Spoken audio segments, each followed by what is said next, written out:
তো এই রামপুরা থানায় কোনো হত্যা মামলা হয়েছে তাদের বিরুদ্ধে? হত্যা মামলা হয়নি, মামলা হয়েছে, জিডি হয়েছে, মামলা হয়েছে এবং জিডি হয়েছে।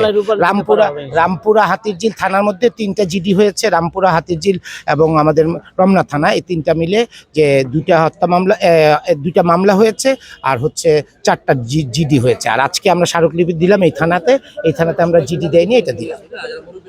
খুবই আমাদের আপামর যারা সাধারণ জনগণ আছেন, যারা এখন সাপ সম্পর্কে জানে না, তাদের ভ্রান্ত আকিদের সম্পর্কে জানে না, এই অন্যতম কয়েকটি বিষয় যদি আপনি বলেন যেগুলো সাধারণ মানুষ জেনে তাদের কাছে আর জানে না।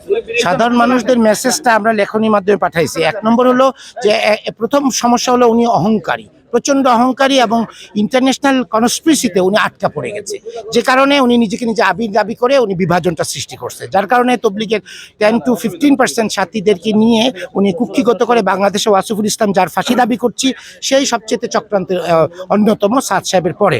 সাদ সাহেব নিজেকে নিজে আমির দাবি করছে, একটা অন্যায়। কোরআন হাদিসের খেলাফ বলছে, 2টা অন্যায়। যদি উনি শুধু তবলিগের উসুল খেলাফ করতো, তবলিগের উসুল ভঙ্গ করতো, তাবলিগের সাথীরাই শুধুমাত্র ওনার ভুলটা ধরতে পারতো, অন্যরা ধরতে পারতো না।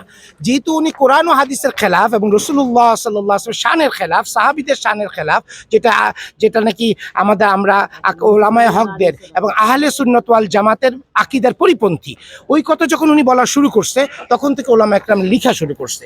আর ওইটা ওনার ব্যাপারে লেখালেখি যখন শুরু হয়েছে তখন শীর্ষস্থানীয় উলামা একরামরা ওনাকে চাপ দিছে, ওনাকে বলছে যে এটা নিয়ে বসো, দেওবন্দে চলো, দেওবন্দে চলেন আখলাকের সাথে, ভদ্রতার সাথে।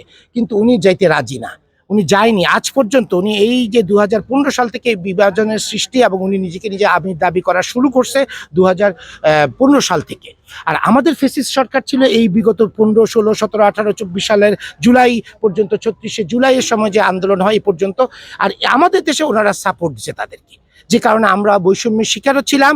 ইন এডিশন এই কোরআন হাদিসের খেলাফ জিনিসটা উলামা একরাম বরাবর বলে আসছে, আর উনি সেটাকে না মেনে উনি নিজামুদ্দিন থেকে, ইন্ডিয়ার যে মার্কাজ ছিল, মার্কাজ থেকে বিজ্ঞ আলেমদেরকে বের করে দিছে। এমনকি ওনার ওস্তাদ যার কাছে উনি বুখারি পড়ছেন, যে মাওলানা ইব্রাহিম জাওলা, ওনাকেও বের করে দিছে।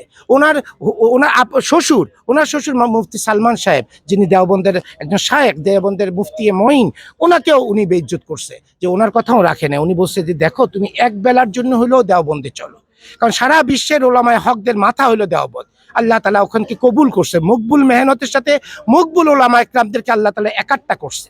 কারণ সাধারণ মানুষ যেন এই মকবুল মেহনতকে কবুল করার জন্য এবং এটাকে নিয়ে চলতে পারে, এই জন্য আমাদের দাবি হলো যে এই সময়ে যে কোনো ধরনের মসজিদে, সব বাংলাদেশের সকল মসজিদে, এমনকি প্রথম অবস্থায় আমরা রামপুরা হাতিরঝিল থানার সকল মসজিদে এই সাতপন্থীদের কার্যক্রম নিষিদ্ধ দাবি করছি।